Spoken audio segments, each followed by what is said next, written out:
Good evening student. कैसे हैं आप सब लोग? आज हम लेके आए हैं आपके लिए एक एनाटॉमी एंड फिजियोलॉजी की क्लास, जो कि आपके बीएससी नर्सिंग फर्स्ट ईयर का सब्जेक्ट है।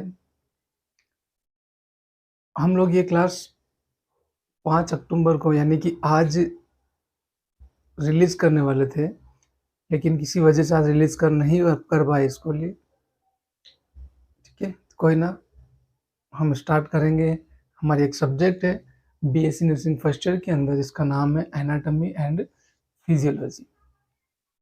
सबसे पहले तो आपके लिए ये जानना ज़रूरी है, जो स्टूडेंट फर्स्ट ईयर के अंदर पढ़ रहे हैं, या जो लोग फर्स्ट ईयर क्लियर कर चुके हैं, या फिर जो नए स्टूडेंट आने वाले हैं फर्स्ट ईयर के अंदर, आप सबको पता है कि ये एक ऐसी सब्जेक्ट है जो बीएससी नर्सिंग फर्स्ट ईयर का बेस तैयार करती है आपका। आप जब एग्ज़ाम हॉल में एग्ज़ाम देने जाते हैं और जब आपके सामने एनाटॉमी एंड फिजियोलॉजी सब्जेक्ट आती है, तो आप लोग एक थोड़े से नर्वस हो जाते हो सब्जेक्ट को लेके। हालाँकि अगर समझा जाए, देखा जाए, तो बहुत ईज़ी सब्जेक्ट है हमारी एनाटॉमी एंड फिजियोलॉजी। हम इसको बहुत ही ईज़ी वे में, बहुत ही सरल तरीके से इसको पढ़ने वाले हैं, जहाँ पर हम लोग एनाटॉमी का हर एक पोर्शन, हर एक सिस्टम कवर करेंगे, जहाँ से एग्ज़ाम्स के अंदर क्वेश्चन आते हैं।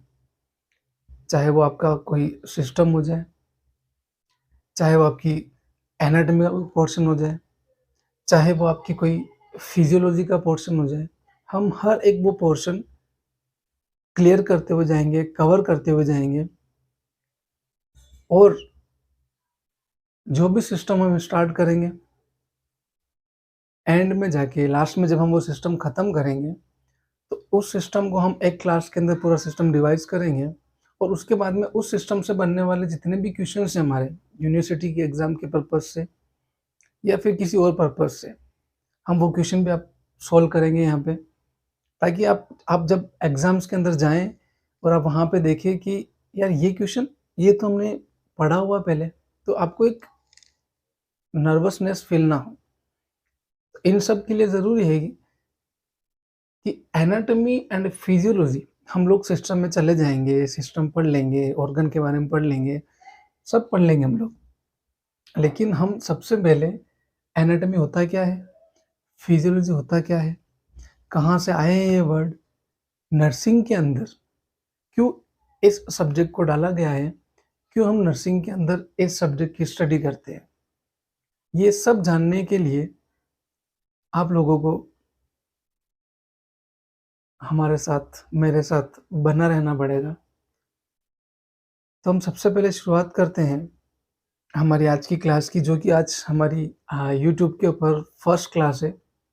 हेल्प चेन नर्सिंग क्लासेस का जो चैनल है हमारा, उस चैनल के ऊपर आज हमारी बिगिनिंग क्लास है, स्टार्टिंग क्लास है, जहाँ पे हम आज ये देखेंगे एनाटॉमी क्या होता है एंड फिजियोलॉजी क्या होता है। आज इनका इंट्रोडक्शन देखेंगे हम लोग, और उसके बाद हम डिस्कस करेंगे कि इस सब्जेक्ट की हमारे नर्सिंग के अंदर कहाँ ज़रूरत है, क्यों ज़रूरत इस सब्जेक्ट की हमारे नर्सिंग के अंदर है, और कहाँ-कहाँ से इम्पोर्टेंट क्वेश्चन हमें पूछे जा सकते हैं। तो आइए हम स्टार्ट करते हैं। सबसे पहले हम बात करते हैं एनाटॉमी। होता क्या है एनाटॉमी? देखो, कहीं पे भी जब भी आप कोई भी वर्ड पढ़ते हैं, कोई भी सेंटेंस पढ़ते हैं, तो हमेशा ना उस सेंटेंस को आप तोड़ना सीखें। जब आपने उस सेंटेंस को तोड़ना सीख लिया है, जब आपने उस वर्ड को तोड़ना सीख लिया है, मीनिंग अपने आप निकल के आ जाएगा आपके सामने। अब यहाँ पे हम देखते हैं, जैसे हमारे पास वर्ड है एनाटॉमी, जो कि आज हमारी सब्जेक्ट ही यही है, हमारा शुरुआती वर्ड ही हमारे पास में एनाटॉमी आया है।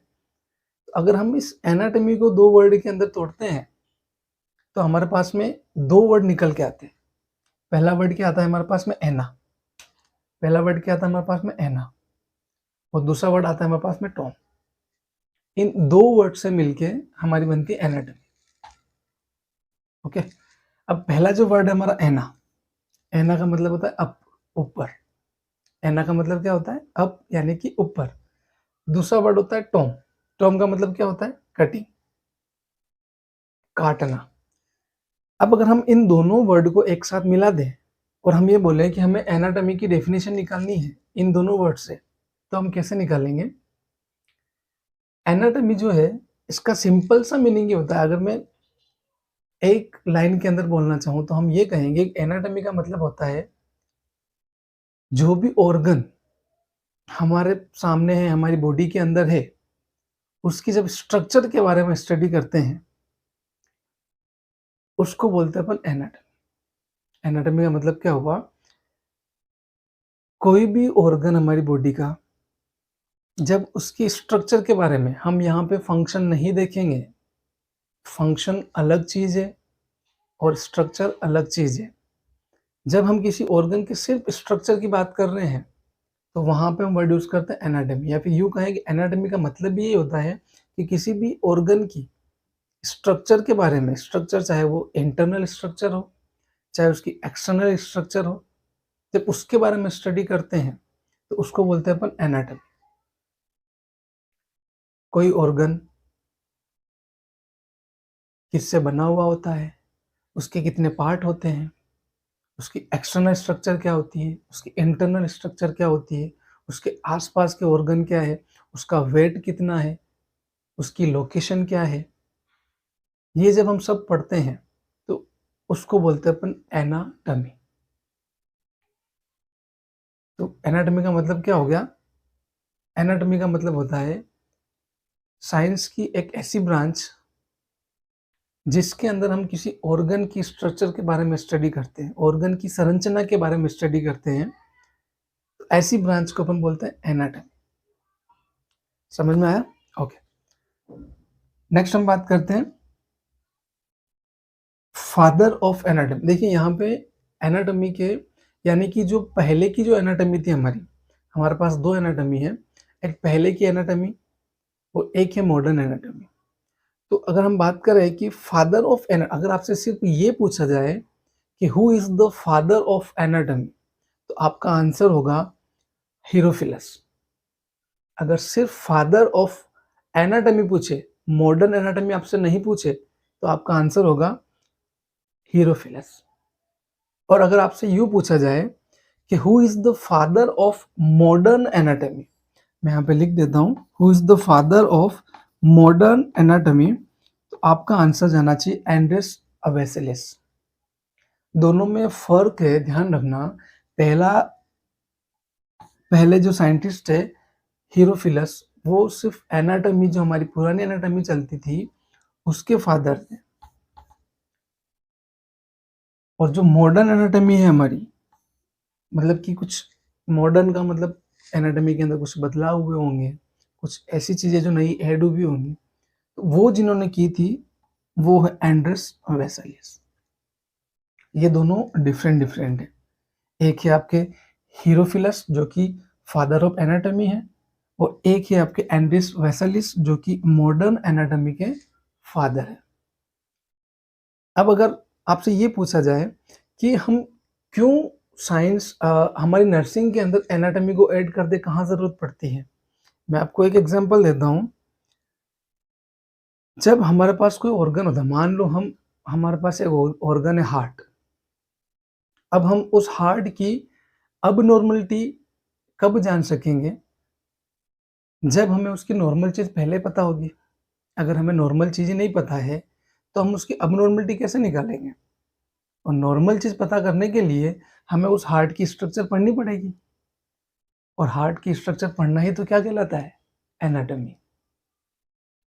अब आप जैसे हार्ट है, हमारा दिल है, हमें पता है कि हमारे दिल के अंदर, हमारे हार्ट के अंदर 4 चैम्बर होते हैं, 4 कैविटीज़ होती है, जिनको हम एट्रियम और वेंट्रिकल्स बोलते हैं। उसकी कुछ दीवारें होती हैं, कुछ वॉल्स होते हैं, वहाँ से कुछ ब्लड वेसल्स रन करती है, कुछ ब्लड वेसल्स हार्ट के अंदर एंटर करती है, कुछ ब्लड वेसल्स हार्ट को लीव करती है, हार्ट से बाहर जाती है। तो ये सब हम किसके अंदर पढ़ते हैं? ये हम पढ़ते हैं एनाटॉमी के अंदर। तो किसी भी ऑर्गन का नॉर्मल जानकारी लेने के लिए उसकी संरचना को पढ़ना, उसकी स्ट्रक्चर को पढ़ना बहुत ज़रूरी है। जब तक हम उसकी स्ट्रक्चर के बारे में नहीं जानेंगे, उसकी संरचना के बारे में नहीं जानेंगे, तब तक हम लोग उसकी जो अबनॉर्मलिटी है, उसके अंदर होने वाली जो बीमारियाँ हैं, उसके बारे में हम लोग नहीं जान पाएँगे। तो अबनॉर्मल जानने से पहले नॉर्मल जानना ज़रूरी है और वही नॉर्मल हम पढ़ते हैं हमारी एनाटॉमी के अंदर। आप लोग जैसे एक एग्ज़ाम्पल और देता हूँ, हम पढ़ते हैं आईएम इंजेक्शन लगाना, इंट्रामस्कुलर, डेल्टॉइड के अंदर लगाते हैं हम लोग, ठीक है? बटक्स पे लगाते हैं हम लोग। लेकिन हमें ये कहाँ से पता चलेगा कि हम कौन-सी मसल्स के अंदर आईएम इंजेक्शन लगा रहे हैं, कौन-सी साइट पे लगा रहे हैं, कैसे पता चलेगा हमें? वो पता चलेगा हमें एनाटॉमी के अंदर, कि भाई हम आईएम इंजेक्शन लगा रहे हैं डेल्टॉइड के अंदर, तो डेल्टॉइड कहाँ पाई जाती है, उसकी लोकेशन क्या है, उसकी स्ट्रक्चर क्या है, और ये सब जानने के बाद ही तो हम आईएम इंजेक्शन लगाएँगे। अब जिनको पता ही नहीं है कि डेल्टॉइड, एक डॉक्टर ने बोला आपको, आप नए-नए गए हॉस्पिटल के अंदर, डॉक्टर ने बोला आपको कि पेशेंट को आईएम दे दो। अब आपको ये तो पता है कि आईएम इंजेक्शन जो होता है वो डेल्टॉइड के अंदर देते हैं, लेकिन ये पता नहीं है कि डेल्टॉइड मसल्स होती कहाँ पर है, डेल्टॉइड मसल्स की स्ट्रक्चर क्या है, तो आप उस पेशेंट को आईएम नहीं दे पाएँगे। तो सारे ऑर्गन्स की, सारे मसल्स की, सारे बोन्स की जो स्ट्रक्चर की स्टडी करते हैं, उनकी जो नॉर्मल स्ट्रक्चर के बारे में समझते हैं, वो सब हम समझते हैं एनाटॉमी के अंदर। अब हमारे ऑर्गन जो होते हैं उनके 2 पोर्शन होते हैं। एक होता है उनकी स्ट्रक्चरल स्टडी, वो एक होता है उनकी फंक्शनल स्टडी, संरचनात्मक स्टडी, और एक होती है क्रियात्मक स्टडी। अब यहाँ पे संरचनात्मक यानी कि स्ट्रक्चरल स्टडी जो है, वो तो हम लोग कर रहे हैं एनाटॉमी के अंदर। लेकिन जो फंक्शनल स्टडी है, उस ऑर्गन की जिसकी हमने स्ट्रक्चर स्टडी की थी, जिसकी संरचना के बारे में हमने जाना था, वो ऑर्गन हमारी बॉडी के अंदर क्यों है? क्या काम कर रहा है? वो नहीं हो तो क्या होगा? तो उसके फंक्शंस के बारे में स्टडी जब हम करते हैं, तो उसको बोलते हैं अपन फिजियोलॉजी। क्या बोलते हैं उसको अपन? फिजियोलॉजी। फिजियोलॉजी का मतलब होता है किसी भी ऑर्गन की, किसी भी ऑर्गन के फंक्शन के बारे में जब हम पढ़ते हैं, तो उसको बोलते हैं अपन फिजियोलॉजी। पीछे वर्ड आ रहा है लॉजी। लॉजी का मतलब होता है स्टडी करना। लॉजी का मतलब क्या होता है? स्टडी। ठीक है? अब मैं एग्जांपल से और समझाऊंगा, आपको क्लियर हो जाएगा आपको कि एनाटॉमी का मतलब क्या होता है और फिजियोलॉजी का मतलब क्या होता है। सिंपल सी बात है, हम हार्ट की बात कर रहे हैं, आप हार्ट ले लो, आप लीवर ले लो, आप किडनी ले लो, आप इंटेस्टाइन ले लो, आप स्टोमक ले लो, कोई भी ऑर्गन ले लो। फॉर एग्जाम्पल हम लोग ले लेते हैं किडनी। अब किडनी जो है, उसकी स्ट्रक्चर क्या है, उसके आसपास के ऑर्गन क्या है, वो किससे मिलके बनी है, उसकी इंटरनल स्ट्रक्चर क्या है, उसकी एक्सटर्नल स्ट्रक्चर क्या है। इंटरनल का मतलब आंतरिक संरचना और एक्सटर्नल का मतलब बाहरी संरचना। तो जब हम किडनी के सिर्फ स्ट्रक्चर के बारे में स्टडी कर रहे हैं, वो कहलाएगा आपका एनाटॉमी। और जब हम उसी किडनी के फंक्शंस के बारे में स्टडी करते हैं, यानी कि हमें पता है कि किडनी का फंक्शन क्या होता है, ब्लड को फिल्टर करके जो ब्लड के अंदर जो वेस्ट प्रोडक्ट होता है उसको बाहर निकालना, ये किडनी का फंक्शन है। तो उस किडनी के फंक्शन के बारे में जानना क्या कहलाएगा? आपका फिजियोलॉजी। इसी तरह से हार्ट की बात करते हैं हम लोग, तो हार्ट किससे मिलके बना है, उसकी कैसी संरचना है, वो कहाँ पाया जाता है, वो कैसा दिखता है, ये सब हम पढ़ते हैं एनाटॉमी के अंदर। और उस हार्ट का वो हमारी बॉडी के अंदर क्यों है, क्या काम कर रहा है, ये सब पढ़ते हम फिजियोलॉजी के अंदर। और इन दोनों को कंबाइन करके हम बोलते हैं एनाटॉमी एंड फिजियोलॉजी। अगर दोनों की हम कंबाइंड डेफिनेशन की हम बात करते हैं, तो ये दोनों ही साइंस की ब्रांच है जिनके अंदर हम लोग किसी ऑर्गन की स्ट्रक्चर देखते हैं, उनके फंक्शंस देखते हैं, वो हमारी बॉडी के अंदर क्यों है।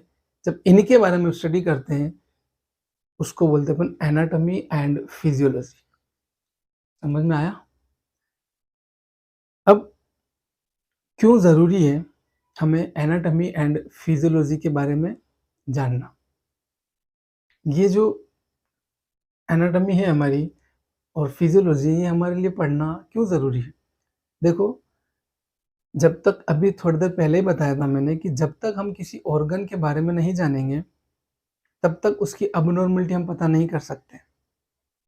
एग्जाम्पल, हम ब्रेन की बात करते हैं, जो हमारा दिमाग है उसकी अगर हम बात करते हैं, तो दिमाग की संरचना के बारे में पहले पढ़ना पड़ेगा। अगर हमें उसकी एबनॉर्मलिटी जाननी है तो उसके बारे में पहले पढ़ना पड़ेगा हमें। उसके फंक्शंस क्या है, वो क्यों है हमारी बॉडी के अंदर, वो क्या रोल प्ले कर रहा है हमारी बॉडी के अंदर, ये सब हमें जानना पड़ेगा। और ये सब जिस सब्जेक्ट के अंदर ये सब हम जानते हैं, पढ़ते हैं, उसी सब्जेक्ट को बोलते हैं एनाटॉमी एंड फिजियोलॉजी। तो ये होती है हमारी एनाटॉमी एंड फिजियोलॉजी का एक ब्रीफ इंट्रोडक्शन मैंने दिया आपको, जहाँ पे हमने देखा कि एनाटॉमी क्या होता है, फिजियोलॉजी क्या होता है, और इन दोनों की या फिर ये जो सब्जेक्ट है एनाटॉमी एंड फिजियोलॉजी, ये नर्सिंग के अंदर हमें पढ़ने की ज़रूरत कहाँ पड़ती है, क्यों पड़ती है। तो आज की क्लास हमारी यहीं पर हम ख़त्म करते हैं हम लोग। आगे की जो नेक्स्ट क्लास होगी वहाँ से हम नेक्स्ट टॉपिक स्टार्ट करेंगे। धीरे-धीरे हम लोग एनाटॉमी के अंदर डिटेल में जाएँगे, जहाँ पर हम लोग वो सब पढ़ने वाले हैं जो एनाटॉमी एंड फिजियोलॉजी के अंदर आता है। हर एक सिस्टम के बारे में डीप में स्टडी करेंगे, हर एक सिस्टम की स्ट्रक्चर पढ़ेंगे, हर एक सिस्टम के फंक्शंस पढ़ेंगे, बॉडी के अंदर क्या काम है उस सिस्टम का, अगर उस सिस्टम के अंदर खराबी आ जाए, अगर वो सिस्टम डिसफंक्शन हो जाए, तो हमारी बॉडी के अंदर क्या चेंजेस आएँगे, वो सब हम लोग आगे डीप में पढ़ने वाले हैं। तो ये थी आज की हमारी फर्स्ट क्लास, जो हम लोग यहीं पे ख़त्म करते हैं। चैनल को लाइक करना, शेयर करना एंड सब्सक्राइब करना ना भूलें। Thank you so much.